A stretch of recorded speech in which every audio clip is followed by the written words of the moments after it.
Hey everybody, welcome back to the channel. I personally find it hugely rewarding whenever I get to introduce people to truly amazing experiences. And this past March, I had the great pleasure to escort 3 gentlemen from North America, from the United States, on a multi-day ski somm tour in the Dolomites. And on one day in particular, one of these guys turned to me and said, this was the best ski day of his life. So I decided to make this video, which summarizes that awesome day. But I invite you also to comment below and tell me what is your best ski day and what specific details of that day made it so outstanding. I'd love to hear it. And while you're there, please remember to like this video, hit subscribe, and crush that bell so that you get alerted the next time fresh content drops. If you're new to the Eat Drink Fun channel, welcome. I'm Chris. I'm a skier, a foodie, an entrepreneur, the founder of EDF, and its chief ski sommelier.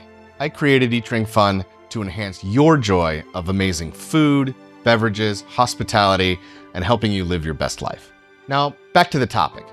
Although we may never agree on what is technically the best, there are certain things in life that are objectively great.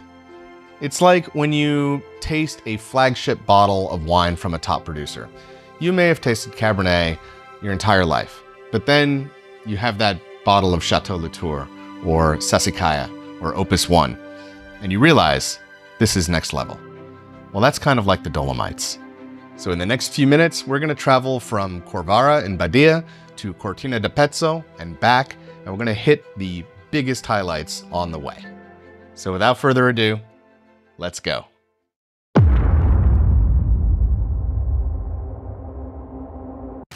The day began with first tracks from Corvara in Badia, which is a beautiful, elegant village right at the base of the Sella Massif. Our spirits were high, our skis were sharp, and this was a pretty advanced group of lifelong skiers. In fact, they even skied together when they were teenagers competitively, but they really hadn't skied together since, so this was a great opportunity for them to do something new. 2 of the 3 had never skied in Europe before. The other one I introduced to Austria years back, and he continuously comes back to Europe every year. So they were psyched, and we were ready for an excellent day. We skied over to Refugio Las Vegas, across Alta Badia, and then down into Armentarola.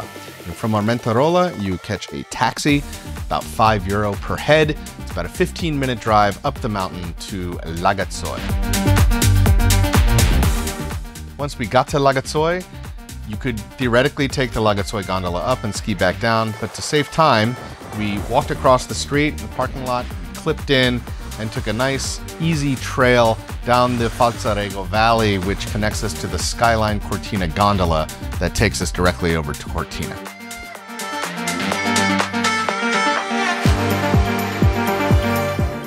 Once we entered the Cortina d'Ampezzo ski area, we immediately climbed to Refugio Pomeres to ski the Olimpia della Tofana.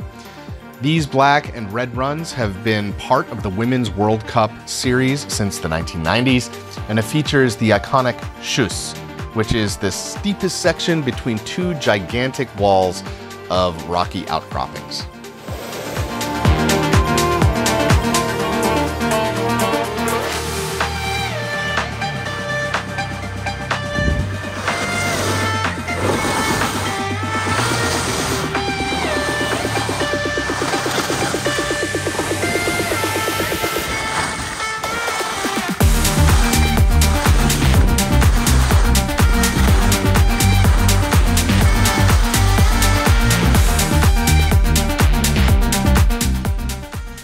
Next, we climbed to the Tofana di Mezzo at 3,244 meters, and we skied the bowl there, which is called the Ravales. The highlight, of course, was the iconic Forcella Rossa, which is the Black Trail 51. It is the steepest ski run in all of Cortina d'Ampezzo. Despite finding ourselves in the clouds at times, the views were jaw-dropping, and the skiing was steep, challenging, and exhilarating.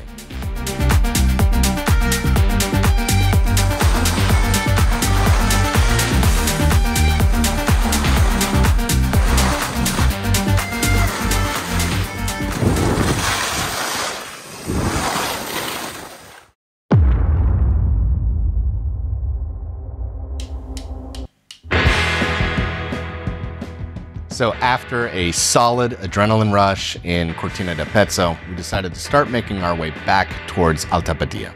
And we did that by going past Cinque Torri into an area known as the Super 8 ski tour. And it gets its name the Super 8 because as you're on these slopes, you can see 8 of the Dolomites' most famous peaks, and those include the Tofana, the Pelmo, Civetta, Marmolada, the Fanes, the Avarao, Cinque Torri, and the Conturines. The Cinque Torri are 5 dramatic rock towers that rise like gnarled fingers out of the snowfields. It's very dramatic, but the skiing here is actually quieter, softer, and more contemplative. I think of it as part skiing and part sculpture garden. It's truly beautiful. The route back is not direct, and so for intermediate skiers, I usually recommend reserving at least 2 hours to get back to Alta Badia. We were much faster than that, but also it's March, so we did not stand on a single ski line. We just skied on and skied off.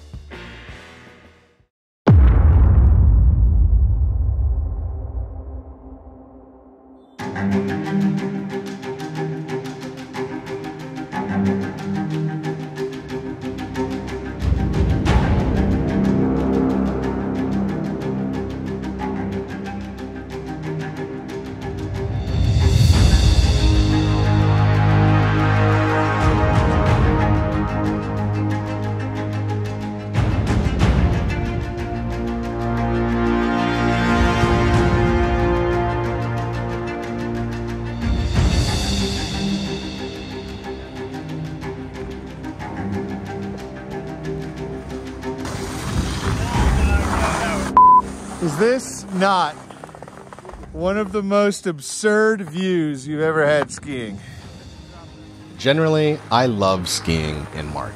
The days are longer, you usually see more sun, and the slopes are much less populated, like sometimes empty, which is where we found ourselves when we arrived at Lagazuoi. Now, the Hidden Valley is known by locals as Lagazuoi. We, as tourists, call it the Hidden Valley. Now, it is neither hidden nor is it a secret. In fact, it's generally quite popular, except on this day that we showed up. We were basically alone up there.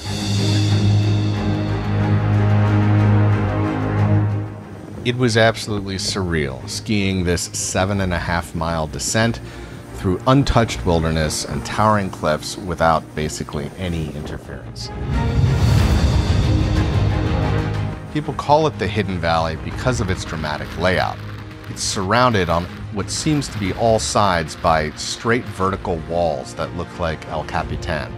If you could imagine putting yourself in a Lord of the Rings movie and what it would be like to ski through one of those scenes, this is pretty much it. The mountains are completely vertical, and some cliff faces have waterfalls that freeze in the wintertime, so you get these long frozen waterfalls that attract ice climbers all winter. Definitely something to stop and take a photo of.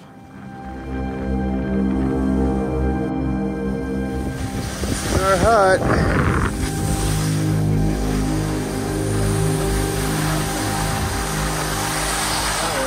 Awesome.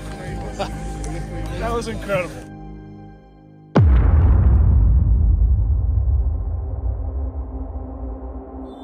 You would think that the highlight of the day was ripping these Hidden Valley slopes alone, because we had the place to ourselves. But in fact, the highlight was waiting for us at Scotoni Hütte.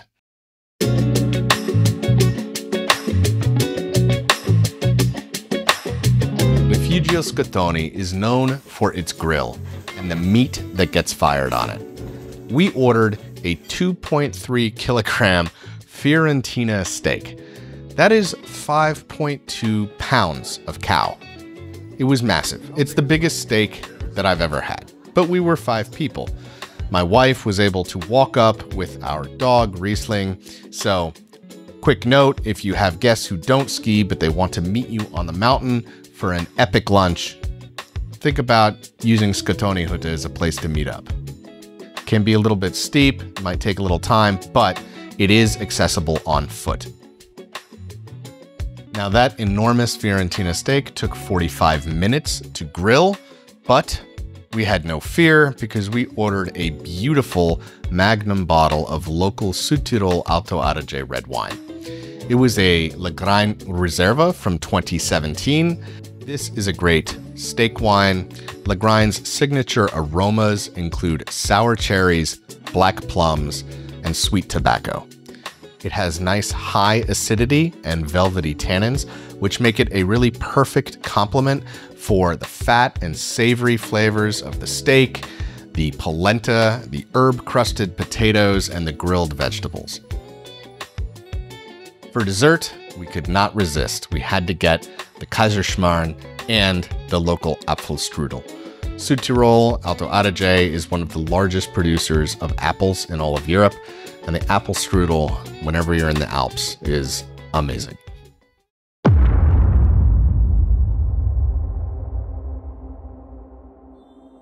At the end of the Lagazuoi Hidden Valley run, there is a special treat. You're on the valley floor, which is totally flat, and the next lift is about a mile away.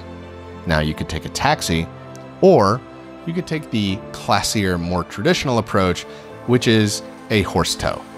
Essentially, for €3 each, there's a horse-drawn sleigh that delivers skiers and boarders down this very beautiful country road to the next lift in Armentirola. And from there, you can connect over to San Cassiano and the rest of the Alta Badia region. I consider it the Dolomites version of an Uber group ride for skiers and boarders circa 1912.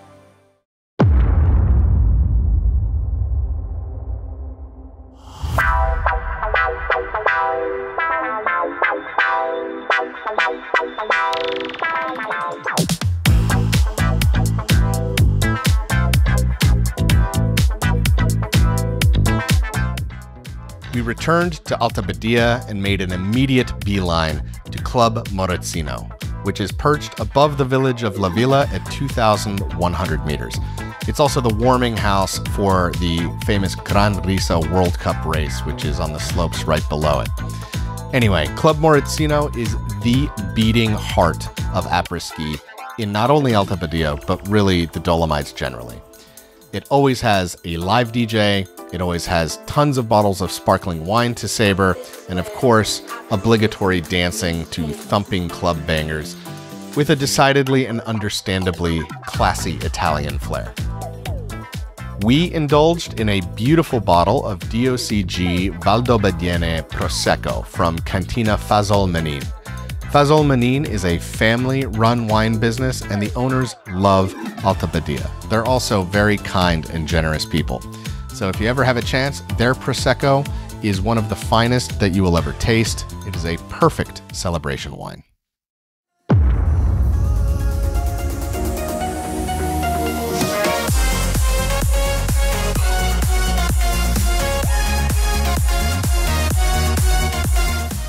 Finally, we skied down into Corvara and to Le Marin, the legendary après-ski party barn next to the Hotel La Perla. To my guests' surprise and delight, Le Marin serves beers by the liter, a Mass, which is Oktoberfest style. Whereas Club Moritzino exudes a more stylish, luxury, high-end club vibe, Le Marin is a traditional après-ski party barn. It is quintessentially the type of place that you would find in Austria. And the music tracks. Lots of Austrian and Tyrolean après-ski classics and popular songs that you will undoubtedly lose your voice singing to.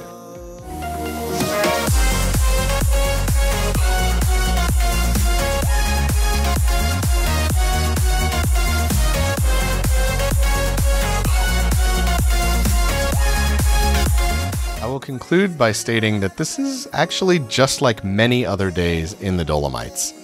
An adrenaline rush, skiing Olympic and World Cup grade pistes, serenely shredding epically beautiful slopes with hardly anyone else in view, a culinary pilgrimage to a cozy refugio serving a huge delicious steak, maybe one of the best you'll ever eat, paired with an incredible selection of local wines served in large format bottles. Cap that off with an epic descent into après-ski hedonism and joy, from technical descents to gluttonous indulgence to horse toes to high altitude beats, this was the Dolomites at their finest. I can understand why. If your frame of reference and experience is sub-zero temperatures on an icy Vermont slope with a peanut butter and jelly sandwich in your backpack, yeah, this is probably the best ski day of your life. But this is like many ski days every day in the Dolomites. If you love to ski and you appreciate great food and great drinks, then you really must ski the Dolomites before you die. And if you want someone to plan it, to guide it, and even to savor the Prosecco, Spumante, or Franciacorta, you know who to call. A free one-on-one consultation for a Ski Somm designed custom adventure is just a couple clicks away. Please let me know your favorite ski day in the comments below, and please like, subscribe, and click that bell to stay connected. Until next time, please remember to eat well, drink better, and always have fun. Prost, Cinque.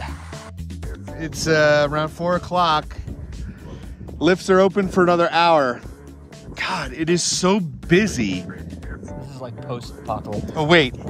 I see 2 people. They must be zombies. So, there's 4 people. So within like a mile radius of us, there are 4 skiers. And this is skiing in March. In late March, there's tons of snow. The weather's beautiful. The sun isn't going down until 6:45. And we have this entire place to ourselves. My friend, should people come here and ski in Italy in March? This is next level. Yeah. Oh, you have to bleep that out, sir. I'll bleep it, don't worry. It's good.